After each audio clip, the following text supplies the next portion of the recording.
So covering probably a little larger position group, and that's the one that or the ones that didn't get any real help or any real clarity through draft weekend. A lot of question marks, going to be some position battles, and probably a whole lot of job insecurity among this group. We're going to talk about quarterbacks, edge rushers, wide receivers, tight ends, and a teeny tiny bit about special teams. I'm Tim. Let's talk Saints. And we're going to start off. It's most important position on the field is quarterback. In the group, this is the weird one on many levels. We all know what's going on right now. Uh, this is Friday after the draft while I'm filming this particular segment. Um, Everything's still up in the air with Derek Carr. However, that situation is going to work out, but right now it's not looking good. But we'll see what happens. Um, Even if the fences are mended, it's going to be a backlash coming. That's going to be another issue, and we'll deal with that if and when it happens. But as far as what's going on the field, you cut Ben DiNucci, but for your three quarterbacks, your young quarterbacks, or two from last year, I should say, Rattler and Hayner, with adding a third quarterback is what I meant to say, and Tyler Shough, the second round pick, behind Derek Carr, who's still on the roster until something changes, is going to be the guy this year.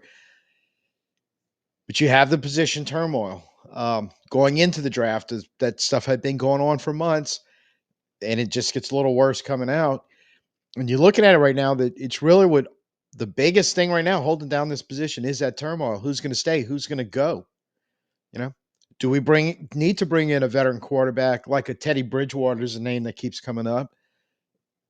Kind of be a bridge at the position, possibly for part or all of 2025 season.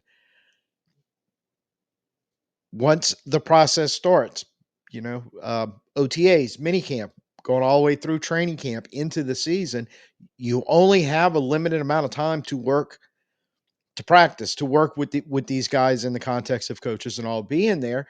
Who gets the reps? They're going to be limited, and they're going to be important. So you got to kind of have to figure all that out, and that's all the stuff that you ultimately can't figure out till the number one question is answered: is Carr coming back or not? And once you find all that out and get in the process, then we can start talking about who the starting quarterback is. All that being said, you did help the position out, I think, by drafting Tyler Shough or whomever you are going to draft, because the most important thing, other than, technically who you draft and how much ability they have and can, they have a shot. Don't get me wrong on that. But you kind of looks like you're starting down this road of keep drafting until you find the quarterback of the future. And he may be, I don't know if that was intention, drafting Hayner 2 years ago, or Rattler last year, but you kind of, even if it wasn't, you backed into that situation in a weird sort of way. Could be one of those guys. Could be Shough. Could be whoever we're going to draft next year. But once you kind of laid it out, that's the way it's going to work. Then you have to commit to it, and you have to do it until you get him on the roster. He proves it. You go, man, we finally got the guy. Okay, let's roll him out, get everything around him set, and then get the team moving forward. So all in all, I think this position is hurt more by the turmoil, but is going to benefit in some way from the Shough draft pick. I do. I think it makes him a little better, more options, and more importantly, possibly than anything, he was picked by the new coaching staff. And it's a big deal to be a new head coach, a new offensive coordinator, to be their guy. So it's weird. It's kind of breaking down three positions: edge, wide receiver, and tight end, almost in a catch-all phrase, because I think they're all kind of positions that have a couple guys they're hopefully they're trying to rely on at the top that are going to be able to do it. Um, a large number of bodies there, most of which there's no possible way they're going to make this roster. And in the case of edge and tight end, they were able to get some promising guys at the end of the draft, and wide receiver basically, wasn't addressed in the draft, and they had to kind of go with a couple of undrafted free agents, UDFAs, to add a little juice to that room, and how much juice we'll see. But at edge, you have coming back young Granderson, Cam Jordan, and Isaiah Foskey. And how or will they be able to fit into this scheme and bring production? Well, we don't know. And we're just going to have to find out the hard way with those coming back. In the case of Foskey, this has to be his last chance. That if he can't get it done here after spending 2 years of proving I'm not really working out in the even 4-3, 4-2-5 kind of type scheme we were running, he's running out of hope. Jordan Granderson and Young, not necessarily in them the prototypical edge guys you'll normally see, but they can be useful and they can be used. And just because they're not the prototypical 14, 15 sack edge rusher monsters that come out in an odd man front, doesn't mean they still can't give you some playing time and some benefit. It's just a question of how much. And you're paying Young now with his new contract to be the guy. So if you get this to work out early, he's going to have to show up in 2025 and be the guy and get the quarterback on the ground. You grab Fadil Diggs, promising skill set for this type of defense in the 7th round. I do not know much about Sheen Davis, but undrafted free agent. And then the following day, you went signed in free agency Chris Rump II, who little injury history lately, but he's played some games in a very similar type scheme like this and familiar with Brandon Staley. So even on the free agent route, more than likely, um, you would be adding more Chris Rumps types, I think, at this point in free agency, which may not necessarily be a bad thing because you may have to roll through some of these older guys. I don't know if you're going to do it in 2025, but you might be able to, and just go, they're not fitting. They've got to go. And then we have to find a cheap free agent alternative or use one of the two guys we added as in the draft or as an undrafted free agent. Just the way it's going to go. That one's going to be nervous. And if you're any of the players in that group, you probably are pretty sort of nervous for your job security, at least going in. Tight end is kind of in the same boat because right off the top, Juwan Johnson is now new contract. We're paying him to be the guy. So like Young, he's got to show out and go be the guy and make all the plays. And he's going to be important in making plays, especially in the passing game as a bigger target.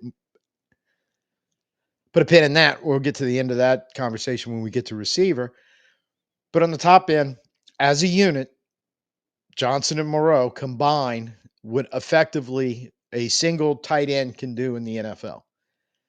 So, I mean, you just go back in and add their numbers up from last year.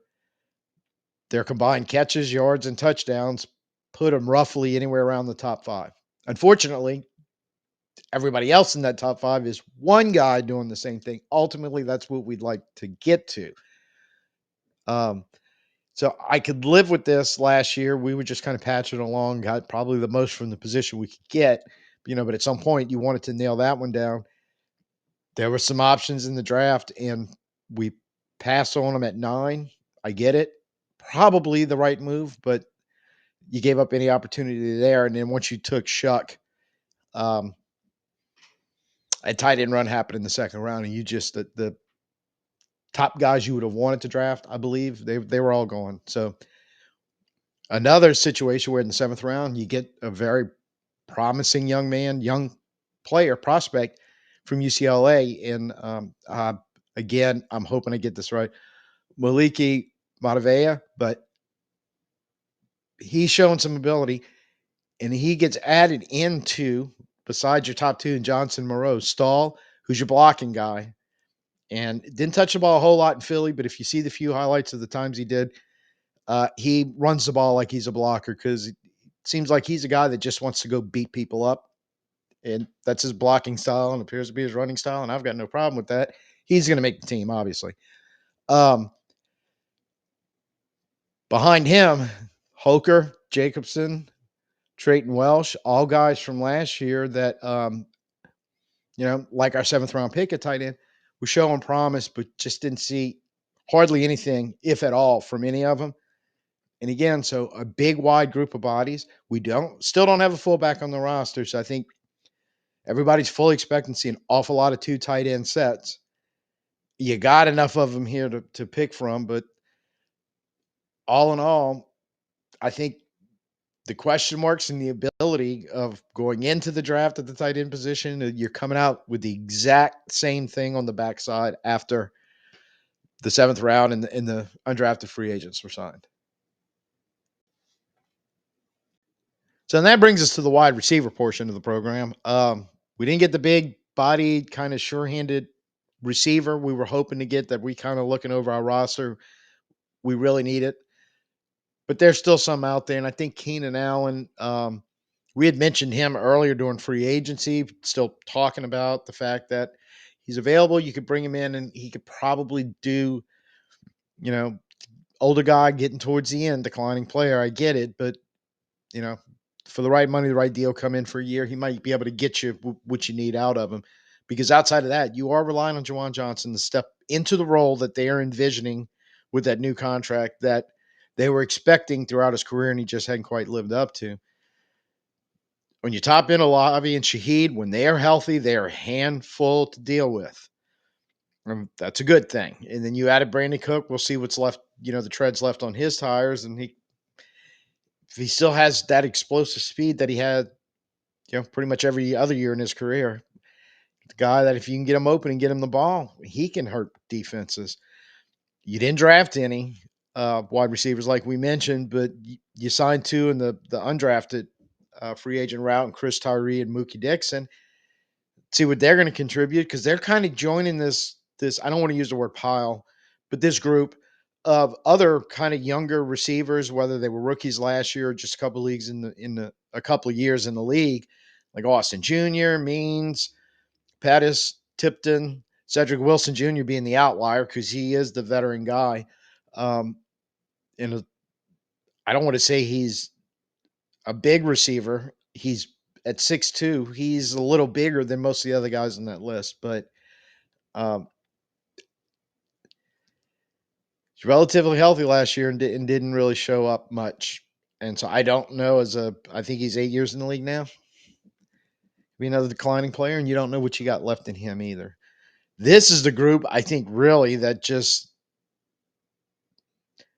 you got two guys when healthy you can count on. You just added a third one, bringing back Cooks, but after that it's a total crapshoot. Not knowing, and worse comes to worse, you start getting some injuries, not knowing you're going to be able to roll any solid live bodies out there to catch the ball, and that's really a problem if you do move on from Carr and you don't get a veteran bridge quarterback to handle stuff like Teddy Bridgewater, no pun intended.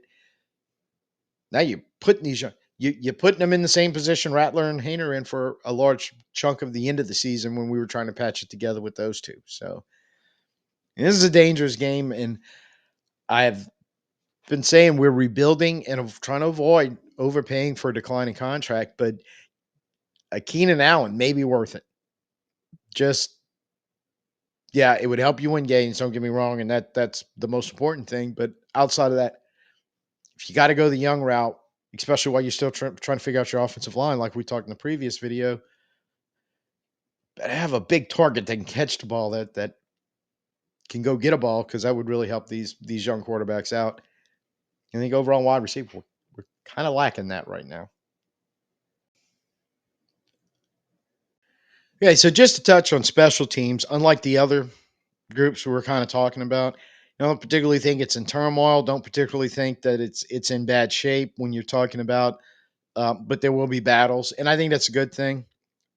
Um, what's good about this is, unlike some of the other positions we were talking about, it's going to be more of a top end battle, because I think Groupie and Charlie Smith they're going to have another battle at kicker, should rightfully so happen. Smith still has his international exemption. I honestly don't know how long he gets to keep that.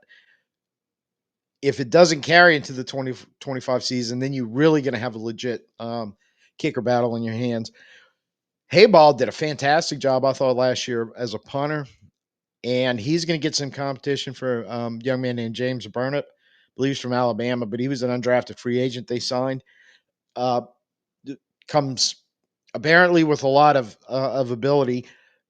And I'll be perfectly honest with you. I watch a lot of college football. I see a lot of good punters on various teams, but I can't honestly tell you their names or remember much about them until they actually do show up in the NFL somewhere. And you're like, oh, yeah, that's the kid used to kick for Alabama. He was really good. My bad, punters and kickers, but just the way my brain's wired, I guess. I would say Pat is probably the inside track on returns right now, but I think you're going to have a hole when you kind of look at that receiver group, the running back group, and I know we've got some defensive backs with return experience. I would have to say that might be a pretty open battle as well.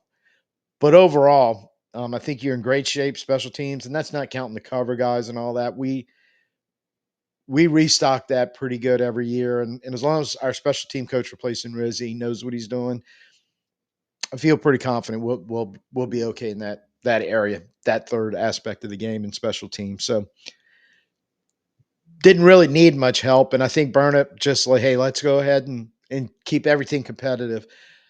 I think for the new coaching staff doing that, I think that's very important right now as you're building the culture. And everybody would probably look at Hayball. I know I did prior to this and go, "Hey, he's safely on the roster. He's got nothing to worry about." Well, no, they said, well, we're going to bring somebody in to challenge him, and that's a good thing. So that's kind of where we're at. I did this one second because I knew, even though despite we're talking about the most positions, they're just the easiest to talk about because, like I said, not a whole lot has changed in the last 10 days before the draft week started with these groups, other than a little ads here and there, draft pick here and there, or a little spice of turmoil here and there. But I think we're asking almost the exact same questions we were asking before the draft in a lot of these areas. And in most cases, we didn't quite get the answer we were hoping for or needed, more importantly. So could all change. And especially we have money and there are still free agents available. Could change like that. But I expect some competition battles. And some of the names I mentioned in this video, I expect they won't be around when we cut it down to the final 53. So thanks for joining today. Let me know in the comments what you think. Obviously, that's just leaving 3 positions left to go. So this will be the second of 3 videos. That one will be ready to go after. I expect to have this one sometime Monday, and that one to follow within a couple of days. So I'll also put the previous one from Friday up on the end screen, which is about ready to pop up, and it'll be over here somewhere. So be on the lookout for that. So till I see you Monday, I'm Tim. Peace out and who dat.